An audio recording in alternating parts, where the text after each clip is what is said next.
Hello, everybody, and welcome back to the Equine Connection podcast. It's Carolyn here. And Carrie, and we are so excited about today's podcast because we are talking about the famous, the infamous, I'm not sure how you or what you call him, The but heck of a nice guy. he is so nice, and his name is Chris Irwin. And I love that we didn't know him before. Well, it's just like you don't know anybody before. Yeah. But we didn't know him until we did, which was actually when the world closed down.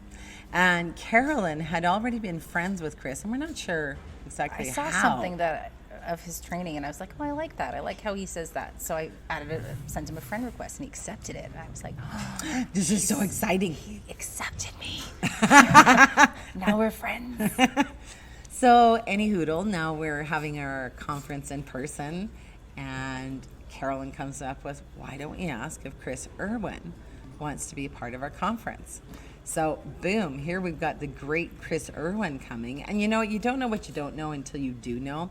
And I always say that line because it's powerful, because you don't know much. People, you don't know much. Nope. None of us do. Nope. So we're always trying to learn more, but here's the thing.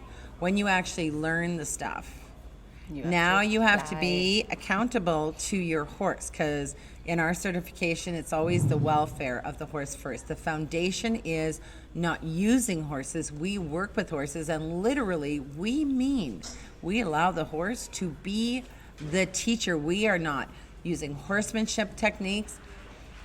But now with Chris Irwin coming into our lives and understanding how horses, we knew before how they understand body language, this one has now been a major eye-opener because it helps humans to literally understand their own body language, which again, in turn, they can use it in their own lives. So it works beautiful in equine-assisted learning because of how we as humans, we're not aware of surrounding. No. We're not aware of what we're even projecting to other humans. Yeah, we aren't. And I mean, it's the difference of, when we were saying this to one of our guys groups too, it's walking into a job interview. How are you portraying yourself? What are you putting out there to the world? Well, it's the same when you're working with a horse.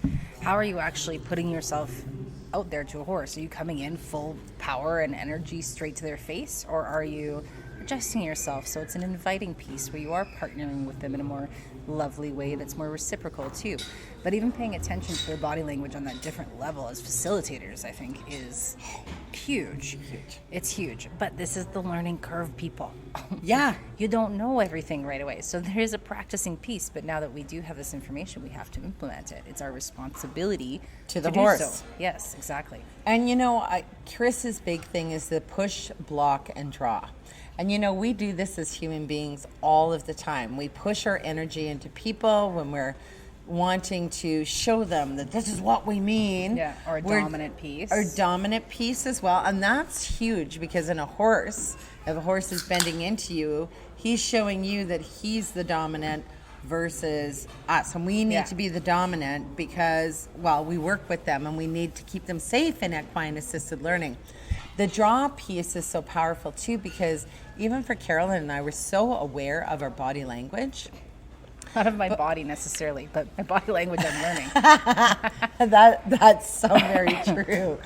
But it's so beautiful in the fact that we're now becoming more aware, just like a horse, because it is through how our body talks that the horse is responding to. So that drawback it's a beautiful invitation, not only for the horse, they are feeling that safety piece, but for another human. Like, absolutely, we're putting our hips the wrong way when we're talking to people. It's like standing beside somebody and then turning your hip towards them, so you're standing almost like perpendicular to them and trying to have a conversation. It's you just can't weird. do that. Yeah, it doesn't feel right. It's weird. Exactly.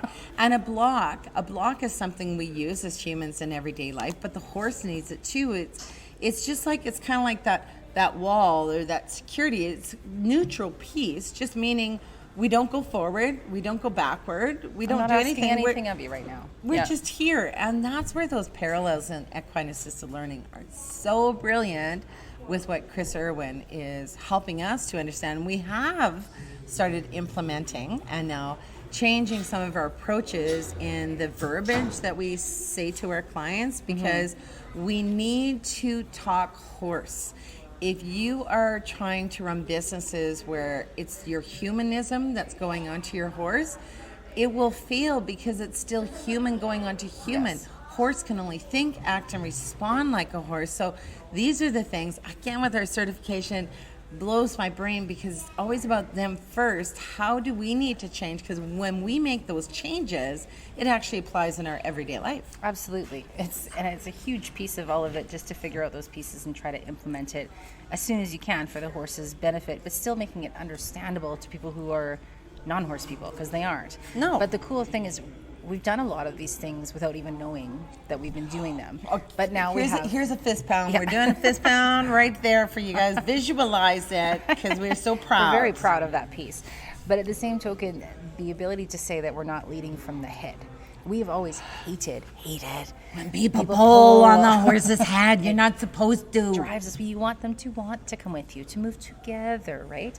And so that hauling on them has always been something that has irked us to the core. Yeah. So having these pieces where we're knowing we're leading from the other hind side end now, right? And that's a much nicer way. And if you're ever working with your horse and you feel like, oh, am I leading from the head?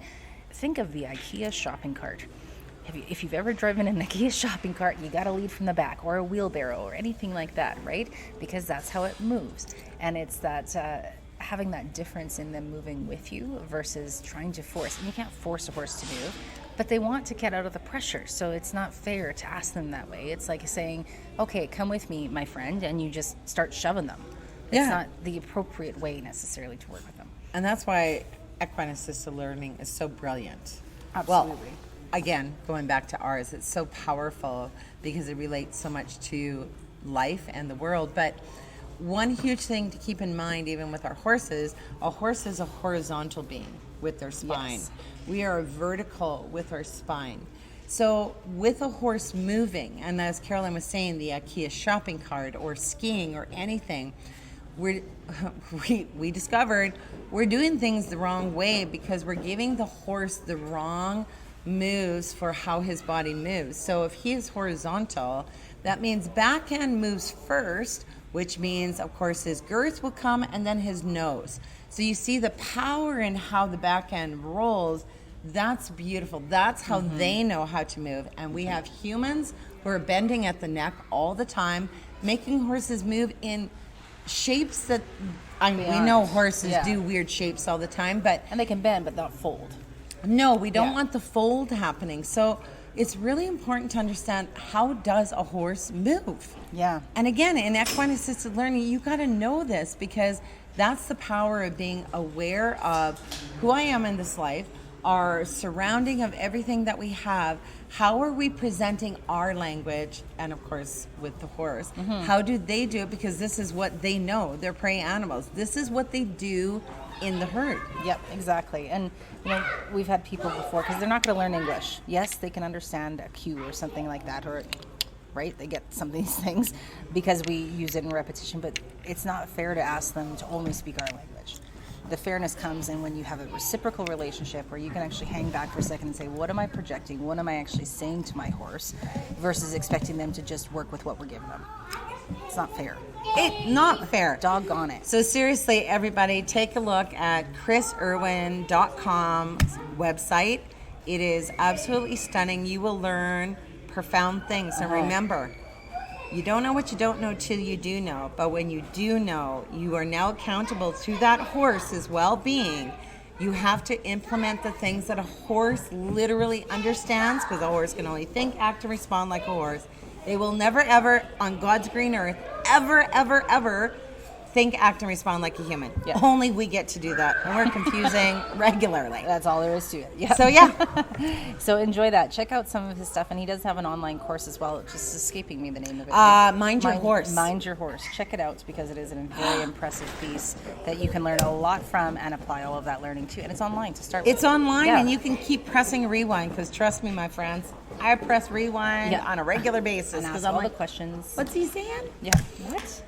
Okay, so enjoy. Definitely go check those pieces out, because you are accountable to your horse, and it's your job to make sure you're doing the best by them.